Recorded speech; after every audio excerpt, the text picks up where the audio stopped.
Morning, I'm Noel Lim. Our guest is Tun Mahathir Mohamad. He needs little introduction because he was the 4th and 7th Prime Minister of Malaysia. Tun, welcome to our show. Now, a state of emergency has been declared, and it's something you don't agree with. What would you do instead? Well, actually, the government has already enough power to deal with the COVID-19. It's not like other countries where there were people protesting against government instructions and all that. In Malaysia, no. Anything that the government says, we do. We don't protest. We don't take to the streets. In America, in Germany, they take to the streets. So then they need to have additional power in order to enforce. But in Malaysia, there is no need for that.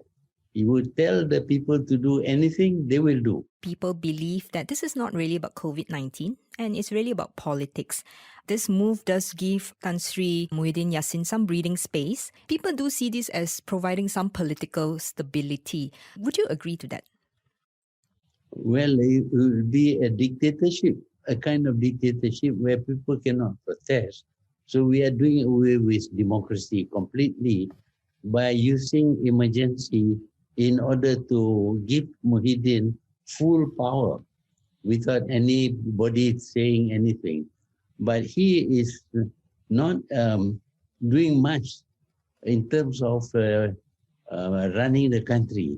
Our economy is going down and people are suffering from this action we have taken. The MCO means a lot of people will have no income, no food even. That is why we feel that these matters should be open to public debate. I find it a bit rich that you call Muhyiddin a dictator. You have the reputation of being one yourself too. Operasi Lalang and ISA come to mind. A dictator rules by decree. Whether it is right or wrong, we wouldn't know. We are no longer democratic. So we are sacrificing democracy in order to give him full power to do what he likes. For example, my party will not be registered. You can't question because there is no way we can appeal. So he is, in that sense, a dictator. I don't get my way all the time because some of my members in the cabinet are very strong in their views. So there is a cabinet, and the cabinet will ensure that you don't do things which are not acceptable. Well, should Muhyiddin, for some reason, lose majority support, he could govern as a minority government, but he would need to negotiate confidence and supply agreements with the opposition, and this really puts him at the mercy of influential, opportunistic politicians, which, they are making demands that may not be Asians. And wouldn't you see this then, the emergency, as just that necessary step to just stop this politicking? Yeah, but it gives tremendous power to the Prime Minister. So far, the Prime Minister has not shown he is able of handling the problems of this country. What about you? What would you have done instead if you were Prime Minister? Oh, you mean the allocation for dealing with COVID was very small, much smaller than the allocation for the Prime Minister. We need a big allocation. We need to have more hospitals because if you say that the hospitals are already full, in England, they build a hospital in 9 days that can accommodate 4,000 people. After Lanka Sheraton, if you had chosen not to resign and had chosen to continuously work with Dato Sri Anwar Ibrahim, you might still be Prime Minister today, or Pakatan Harapan may still be in power. Did you resign? May still be in power. Did you resign because you saw this as an opportunity to break away from Anwar, or do you act in haste and overestimated the support you actually had? The thing is that before the Lanka Sheraton, the opposition party, including Najib and everybody, signed statutory declaration supporting me as the Prime Minister. And Pakatan Harapan also supported me as Prime Minister. But they asked me to resign to leave Pakatan Harapan and bring it down. This is Muhyiddin, Azmin, and a few others, they asked me to pull out Bersatu from Pakatan Harapan. Together with Azmin, there will be about 20-something. And when we pull out, Pakatan Harapan will collapse. They down Pakatan Harapan. I disagreed. I said, look, let's wait first and see whether Pakatan Harapan is going to do something bad or not. But before anything happens, they cause Pakatan Harapan to collapse by pulling out the majority. But you didn't have to resign as Prime Minister. Well, when Pakatan Harapan collapsed, I'm no longer the Prime Minister. Legally, you can stay on as Prime Minister. You didn't have to resign. You can be like a caretaker Prime Minister. Look, my party rejected my advice. That means they have no confidence in me. As since they have no confidence in me, I have to resign my position in the party as the chairman. And if I'm not the chairman, I cannot be the Prime Minister. It's not like you're not that person to give in so easily. You're the person that will soldier on, and you could have just stayed on as prime. This was an act of a group of rogue politicians exploiting the system. You could have just stayed on and held your ground. I have never been rejected by my own party throughout my life. That was the first time when my political secretary caused me moved the motion to reject me. So would you say that maybe you were guided by your emotions when you resigned? No, Because you were so upset and disappointed people didn't support you? When your party doesn't believe in you, you cannot be a leader. You can govern a minority government. You cannot. I cannot. Minority government cannot function. Every time you move something, they can always bring it down, oppose it, and you can't even enact any law. But you could have tried. I mean, by your sheer personality and your intellect, I'm sure you would have been able to convince MPs even on the opposition side to, go with even on the opposition side to, go with you, even though on paper they are, with different parties. In my own party, I was a chairman, and the chairman is the highest ranking officer in my party. But my party rejected me. Why didn't you join PKR then? Oh no, I can't join PKR because that's a multiracial party. You don't stand for a multiracial party? No, I want to bring the Malays together so that they can support the opposition.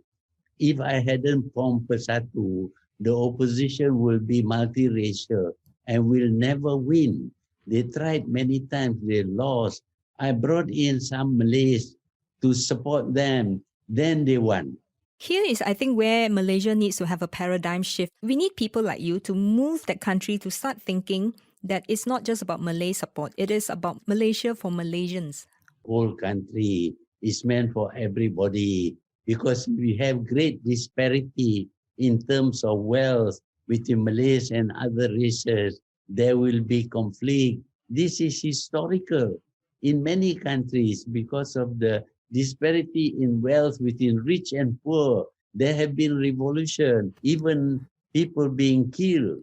I want to avoid that. I want to reduce the disparity between Malays and Chinese and Indians. But there are also poor Chinese and many poor Indians. Yeah, but they have been looked after. Well, I think that's debatable, whether they've been looked after. A study in this country, all races have done well. And the Chinese, because they are very able, they are very, their civilization is 6,000 years old. And they have survived anywhere they go. They can survive on their own. They came here as coolies, survive on their own. They came here as coolies. But today, they are not coolies anymore because they have that capacity.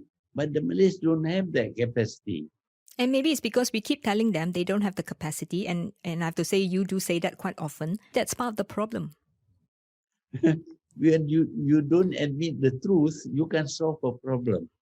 During my time, I sent a lot of them to study abroad, and they have come back, and they are qualified.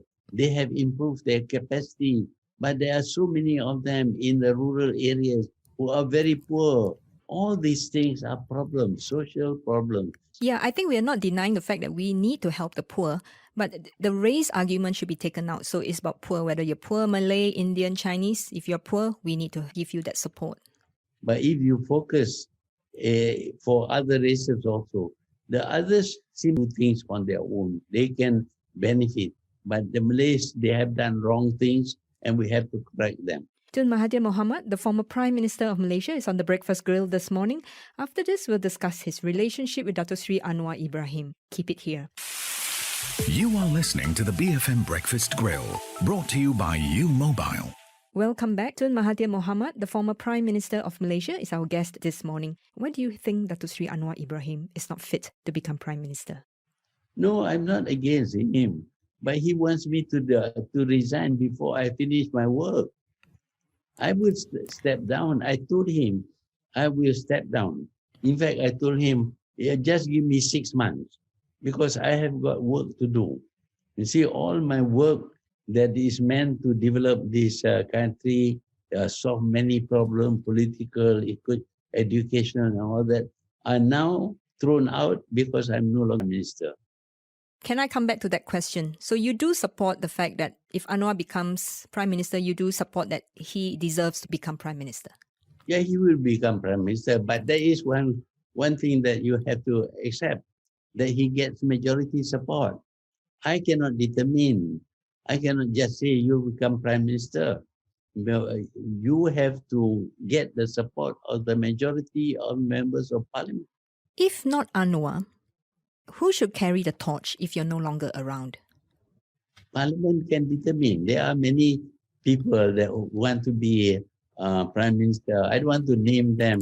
A lot of people have got ambition to become Prime Minister. Do you think who is most promising? If I tell you that, then I will be naming names. Well, in your mind, surely you must have a candidate that you think is deserving of leading this country. Few people who are very in becoming Prime Minister. I think a lot of people are interested in becoming PM, but who in your eyes is most capable to take this on?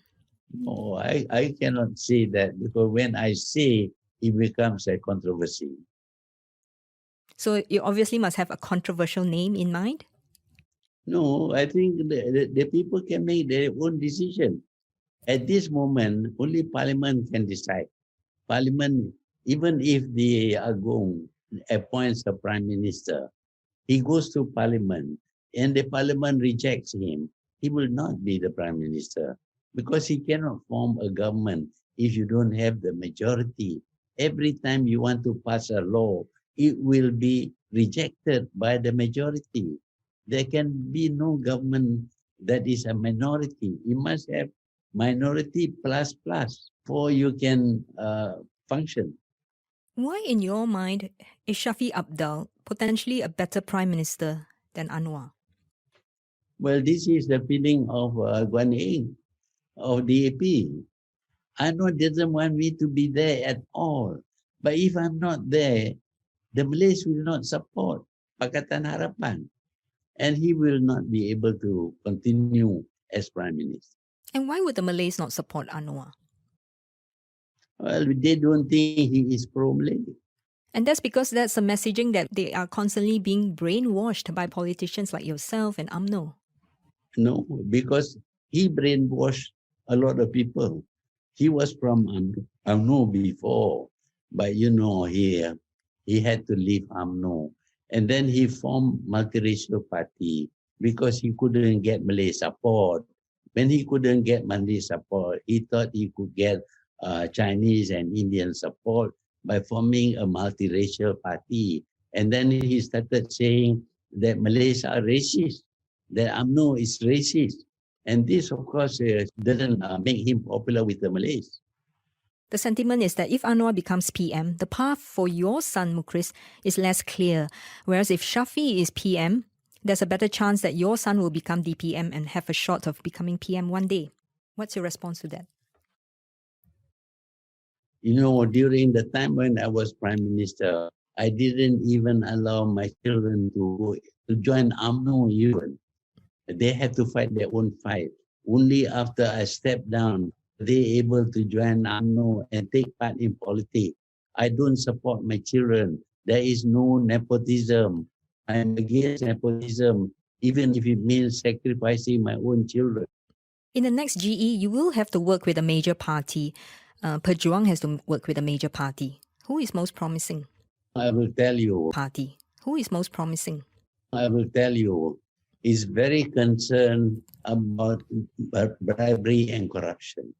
Today, whole governments can be bought, and who with money and bad intention can buy a government and govern this country. Just imagine a government of this country which is corrupt. And what will they do? They will be even more corrupt when they have power. This is what Pejuang is all about. We will not be able to form the government. We know we are a small party, but we want to fight to eradicate corruption. Is that bad? It's not bad, but you will have to work with a major party to be part of a major coalition in order to make the changes that you wish to see. The major party will have to work with us in order to form the government. Because in an election, it is most likely that neither the Pakatan Nasional nor Pakatan Harapan will get a clear majority. So if let's say UMNO comes into power and your condition will be the leaders, whoever is facing court charges will have to step down first before you agree to work with them? Yes, they must. I will not work with people who are charged in court for crimes, whether they have been found guilty or not. These people know they are guilty. It would be a sad day when the whole world knows people have stolen money and the court says, no, they have not stolen. It will be a sad day for our judiciary. You've been added into the Counter-Extremism Project's list of top 20 most dangerous extremists around the world. In particular, I just want to highlight your comment claiming that Muslims have a right to be angry and kill millions of French people for massacres of the past. CEP considers your words are very meaningful because they carry weight as you are a respected leader in the Muslim world. It says there, an eye for an eye. If you kill a person, then you should be killed. That is the law in Islam. I'm just stating the law. And yet Muslims did not follow their own law. They were very accommodating. They practically make peace with France. Yeah, but that's the past. We're talking about the current future and your current comments. Why do you think that comment is warranted, killing French people? I mean, you're a trained doctor. The law is still the law even now. If we don't apply the law, it is our decision. For the Muslim, it is a Sharia law. They say, I have criticized the West. I have condemned them for supporting the Jews, even when the Jews committed wrong thing. And because of that, the West doesn't like me. Nobody else says that. But I say that even in the United Nations, I said that. I said, you are not fair. They're trying to find something to label me. And they label me as a terrorist. And they do. People like Blair, people like Bush declared war on Iraq. Today, what happens to Iraq? You see, they are the terrorists, not me. I didn't kill a single person. When I look back at your record as Prime Minister 2 times, I think you were outstanding in many regards. I think at one point, Malaysians are just proud to be Malaysians. But at the same time, there was a lot of damage under your watch. Corruption was tolerated. Proton and Malaysia Airlines were a mess. And ultimately not settling old scores with Anwar. I think many people feel let down by you, and me included. What do you hope would be your legacy? Yes, there is corruption, but not to the point that the Prime Minister is corrupt. Prime Minister stole money. Everybody knows. The Prime Minister stole billions of... Did I steal money? Did you steal money? I didn't steal 1 cent. You know, I give back my money. When I became Prime Minister, I insisted that the cabinet cuts their salary by 10%. You see, I give back my money. What do you hope will be your legacy? I don't care about my legacy. I don't care. I'm quite sure when I'm dead and gone, people will run me down and all that. It's not important. I'll be dead anyway. What legacy? Well, it's really an honor speaking with you. Thank you so much, and please stay well and healthy. That was Tun Dr. Mahathir Mohamad, former Prime Minister of Malaysia. I just got some satisfaction.